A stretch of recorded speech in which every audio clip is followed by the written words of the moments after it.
call to the member for Lindsay to speak in response to the Assistant Minister's statement. Thank you, Mr Speaker. I rise to respond to the Women's Budget Statement. I rise with a conviction shaped not only by the women of the electorate of Lindsay, but by the women I have worked with across the world, from the sidelines of the G20 to community housing, from global policy tables to kitchen tables. The truth is this: the condition of women is not just a domestic issue. It is a global economic indicator. It tells the world who we are, what we value, and how seriously we take our nation's future. Right now, too many women in Australia feel less secure, less supported and less hopeful than they did 4 years ago when Labor took government. This budget does not change that. It confirms it. Around the world, nations are grappling with inflation, housing shortages and the rising cost of living. But strong governments respond with discipline, clarity and delivery. Australia has not. After 15 interest rate rises, families are paying $29,000 more a year on a typical mortgage, and they are paying more across the board, and that is hurting them financially and emotionally. These are not isolated pressures. They are the signs of an economy that has lost its anchor due to a government that has lost its way. When an economy loses its anchor, women, especially single mothers, older women and women in essential care roles, are the first to fill the pool. Across the OECD, housing affordability is one of the greatest threats to women's economic security. But in Australia, the crisis is sharper. Women now make up 55% of social housing occupants.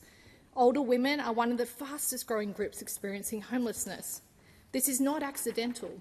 It is a predictable outcome of an economy where housing supply has not kept pace with demand, where planning systems are clogged and where government investment is announced with great promise, but not delivered.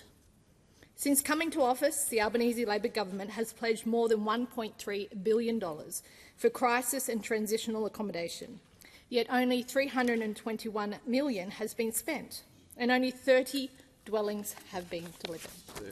7 in 10 women fleeing violence leave behind their home, their assets, their financial security. When a woman escapes violence, she should not step into homelessness. She should step into safety. Across all our suburbs, our cities, women are sleeping rough in doorways and on benches. Every single one of us in this place has seen it. Behind every woman we see, there are many we do not. Couch surfing, living in cars or staying in unsafe homes because they have nowhere else to go. We know that older women over 55 are facing homelessness in Australia despite having worked their whole lives. Women who spent decades caring for others now face limited super, rising costs and nowhere affordable to live. They also experience unacceptable levels of loneliness.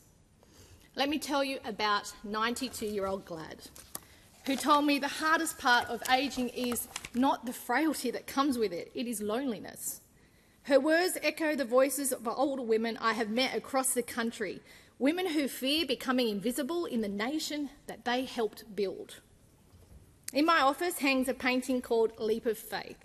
It reminds me that every woman, every age, every stage takes that leap. A little girl imagining who she might become.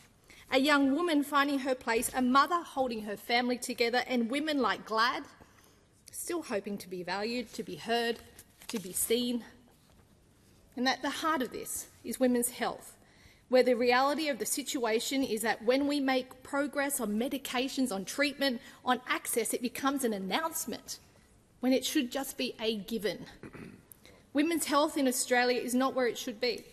1 in 7 Australian women will be diagnosed with endometriosis, and it takes on average 6.5 years to receive that diagnosis. Heart disease is one of the leading causes of death for Australian women, yet women are far less likely to receive timely diagnosis or treatment. And women in regional and remote areas face significantly worse health outcomes across every measure, and my colleague, the member for Mallee, knows this firsthand. Absolutely. When we were in government, the Coalition delivered the first National Women's Health Strategy, expanded Medicare fundamental health services, invested in endo and pelvic pain clinics, improved access to breast cancer screening and funded life-saving ovarian cancer research. We strengthened perinatal mental health supports, expanded telehealth and invested in rural and regional women's health access. Women's health is not a side issue. It is a productivity issue. It is a workforce issue. It is a dignity issue. And as I said, it is a national economic issue. A strong economy must embed women's economic participation in its foundations. In Australia alone, increasing women's participation is not just for the top end of town. Helping women transition from social housing to economic and housing independence transforms lives. Women who have experienced intergenerational welfare, women escaping domestic violence, women who have aspiration, they just need opportunity. And that is the coalition way. Dignity through work, independence through opportunity, aspiration backed by action. And it is the coalition way to have choice, especially when it comes to decisions for families. Childcare is not simply a social service, it is an economic lever, one recognised by the IMF, the World Bank and the OECD.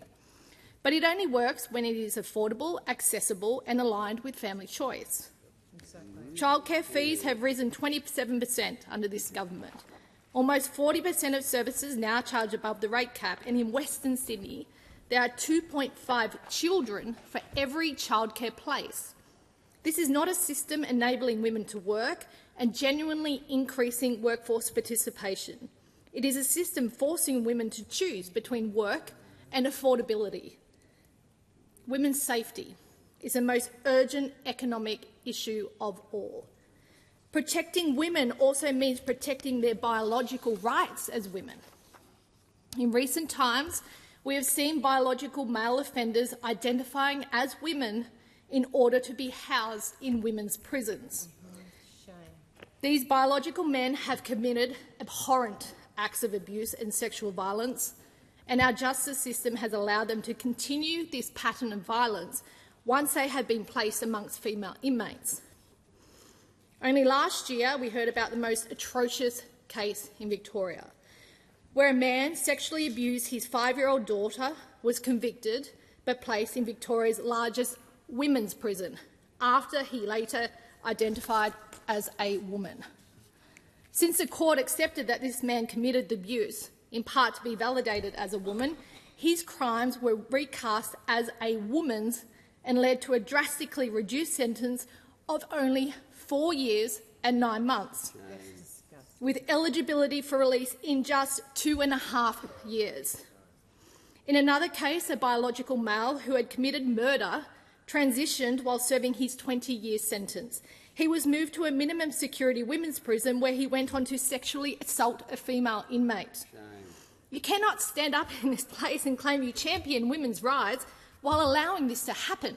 Exactly. These decisions that continue to place women at risk aren't confined to our justice system.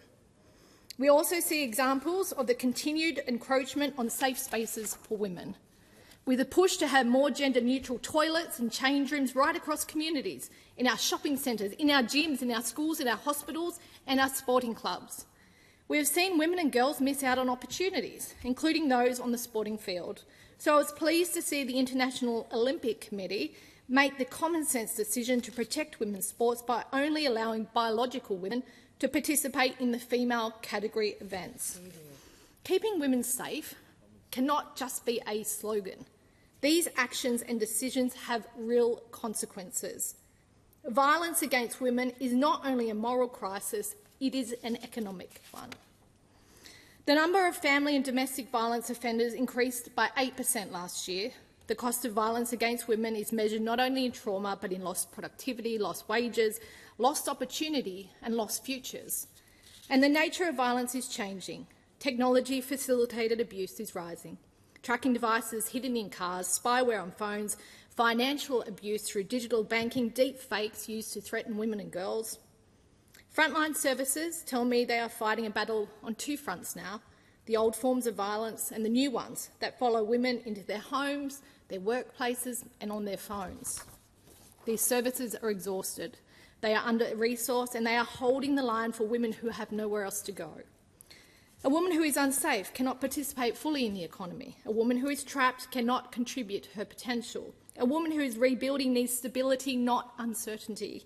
And this budget does not meet that test. Condoleezza Rice once said, "The empowerment of women is not only morally right, it is also practical in the positive impact it has on so many social ills," and she is right. A nation that sidelines women sidelines its own future, and a nation that empowers women strengthens its global standing. And women deserve an economy where hard work is rewarded.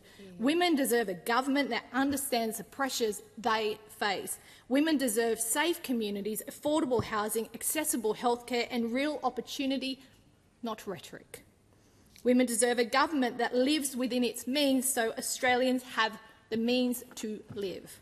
And right now, this is not the Australia women were promised, and it is not the Australia that women deserve.